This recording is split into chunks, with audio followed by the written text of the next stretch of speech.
Eu era funcionário da Varig também, trabalhava em rádio e trabalhava como aeroviário na Varig. Eu fui convidado a aceitar a ser gerente de aeroporto de Goiânia, que para mim foi uma novidade excepcional. O menino criado no interior do Ceará, de repente vem uma oportunidade para trabalhar em Goiânia, na empresa que eu amava, a Varig. Eu aceitei o convite e vim para Goiânia. Mas à noite eu precisava de um microfone ao meu lado para despertar para as pessoas e para mim mesmo esse desejo de continuar como locutor de rádio. E um belo dia acontece o concurso na Universidade Federal de Goiás para a rádio universitária. Passei e estou lá desde aquela época. E eu disse, eu preciso colocar os Beatles nessa jornada através da rádio. Levei a ideia para o diretor Roberto Nunes e disse, Roberto, eu queria fazer um programa de Beatles. Olá amigos, um grande abraço, é com muita alegria. E a Rádio Universitária de Goiânia, emissora da Universidade Federal de Goiás, coloca no ar a nossa Beatlemania. Criamos então Beatlemania, que já está no ar há mais de 12 anos na Rádio Universitária. E eu me pergunto por que 12 anos um programa de Beatles? Porque eu consegui levar um grupo de amigos que me ajudam a fazer a festa da Beatlemania. Pela importância dos Beatles, não tem nem o que se duvidar disso, pela familiaridade e, acima de tudo, um cara com praticamente hoje 68 anos, 69 anos, de repente levar jovens para a rádio universitária. A importância da Beatlemania para nós é tão grande que eu consegui, já depois de 5 anos no ar, fazer um show especial no auditório da rádio universitária, convidando as pessoas para estarem lá. E vocês acreditem, o nosso teatro ficou repleto de jovens, acima de tudo jovens. Convidamos uma banda local e fizemos uma festa realmente muito bonita.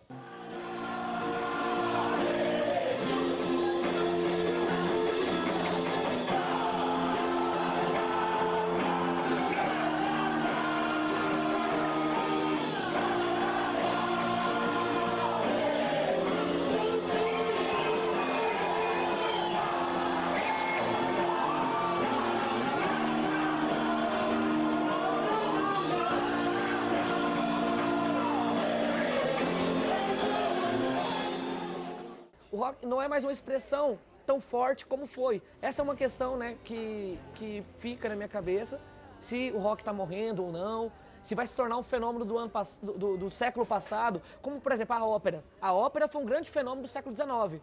Ainda tem gente fazendo ópera hoje? Tem. Mas a ópera, ela não direciona a cultura, ela não indica a cultura como foi no século XIX ou séculos anteriores, hoje, né? O rock, continua gente fazendo rock? O rock morreu? Não sei, sabe? Se ele morreu, né? Eu tenho me sentido às vezes um cadáver, né? Eu me sinto morto às vezes, né? Como um cadáver ambulante, assim, né? Na medida em que eu continuo resistindo com uma coisa que não é talvez tão central na vida de várias pessoas, né? E tal. Eu me sinto, mas nesse sentido eu sou um cadáver ambulante. E eu sei que tem outros aí também aí que estão, né, não deixando o rock morrer de vez, mas fica ainda alguns resquícios disso, né? As pessoas que resistem, né? Mesmo com esse momento que a gente vive, né? Marcado pela indústria cultural, pela sociedade do espetáculo e tal. E a gravação do primeiro disco do Vícios da Era só veio acontecer em 2000 e nós já tocávamos nossas músicas próprias em festivais. Então, mas só em 2000 nós concretizamos isso, em 2004 nós fizemos o segundo, as rádios deram uma grande abertura nessa época, um período muito interessante que as rádios promoveram espaço para as bandas de Goiânia, Vícios da Era, Casa Bizantina, várias outras desse período. Então ali no início dos anos 2000 é que a gente realmente assim se consolidou com uma banda autoral, que o público conheceu nossas músicas e que ali então a gente conheceu uma espéciezinha de sucesso dentro da cidade de Goiânia. A gente conheceu isso e foi muito satisfatório isso para nós. Nunca foi uma fonte de renda, o rock and roll para nós nunca foi. foi sempre investimento, mas é algo que trouxe esse retorno que foi muito considerável porque as pessoas marcou, de certa forma, a nossa geração. Então isso é muito gratificante para nós. E vocês?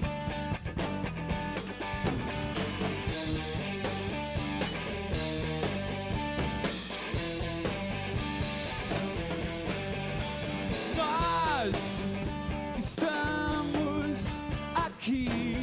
Hoje em dia tem bastantes lugares, né, tipo casas de show, lugares alternativos para se tocar. Diabo, Metrópolis, Evoé, Martim, Oscar Niemeyer, Jaol. Os festivais cresceram muito também naquela época, os festivais estavam começando, Goiânia Noise, né, e Bananada depois. Hoje em dia esses festivais são bastante grandes, Vaca Amarela, Grito Rock, todos eles cresceram bastante e ganharam um profissionalismo bem maior, assim como as bandas em geral que começaram a ter mais recurso para comprar instrumento, né, mais lugares para ensaiar, igual você falou que na sua época era difícil arrumar algum lugar de ensaio. Hoje em dia a gente tem muitos estúdios aqui em Goiânia e tal, pra ensaiar, para gravar também. Gravar tinha sido uma dificuldade nessa época. E eu comecei minha vida, cara, consertando o Atari, entendeu? Então eu comecei nessa eletrônica, eu comecei como serviços gerais e me deram a oportunidade de consertar videogame, consertar Atari. E eu comecei a consertar Atari, daí eu vi que eu tinha jeito para ser um consertador de Atari, um técnico de videogame. Eu virei um atariano, cara. Eu consertava uns 300 videogames por mês. E aí meu patrão falou assim, Fal, o lance é o seguinte, já que você tem a manha, gosta de consertar videogame, vamos aprender a consertar som. Daí lá consertava muito amplificadores, consertava muito toca-disco, aquela coisa toda. Tanto é que é a onda que eu gosto muito de vinil, por causa disso que eu consertei muito toca-disco. E a minha loja e a oficina começou dentro de uma casa, cara, entendeu? Era uma casa e eu comecei desse jeito, comecei a vender componente, vender sucata e consertar e aquela coisa. Daí começou a dar uma melhorada, eu fiz o quê? Fiz um puxadinho, né, cara? Eu puxei, fui até a frente, fechei e coloquei umas portas de aço e começou, então, a Eletrônica Centro-Oeste que tá aí até hoje. Será que os Rolling Chamas veio lá de um disco voador? Por que será que o ser humano chora e mata por amor? Jazz e Pina, mas você me viciou. De levar as pessoas a pensar sobre a cultura, pensar sobre o que está sendo produzido, né? Porque eu acho que a gente está precisando hoje de pensar, né? A gente está faltando, acho que talvez a filosofia, o pensamento, a reflexão, né? Por isso a gente está num momento tão ruim da história, eu acho, sabe? Por exemplo, em que as pessoas estão escrevendo muito mal. Eu sou professor, eu vejo como os jovens estão escrevendo mal, não estão conseguindo ler, né? E tal. Isso é um momento terrível. E se as pessoas descobrem o rock, a história do rock, tudo que ela foi, elas podem ter uma abertura para uma reflexão cultural. Pelo menos comigo foi assim, eu aprendi muita coisa, né? Sobre a história da humanidade, do rock, da sociedade e tal. Quando você vai descobrindo, né, tudo, né, os Mutantes, os Beatles, né, Bob Dylan e muita coisa, é uma porta, é uma janela aberta, é um caminho que você pode trilhar, avançar e tal, né. Eu acho uma coisa que pode ser muito bom, né, se a gente não ficar sectário. Porque se você ficar preso, né, sectário, uma coisa só, tipo tipo assim, o cabresto, né, preso, a gente, por exemplo, criticar os dogmáticos, os terroristas, mas a gente ficar preso numa coisa só também, como esses terroristas, é uma coisa ruim. Então eu acho que o importante é curtir o rock, mas não de uma maneira fascista, né? Não fascista, mas de uma maneira aberta, né? Uma maneira dialógica, dialogando com outras coisas e tal. Então não sei, assim, eu estou dando só minhas opiniões, né? Não são verdades absolutas, só estou falando o que eu penso. É isso.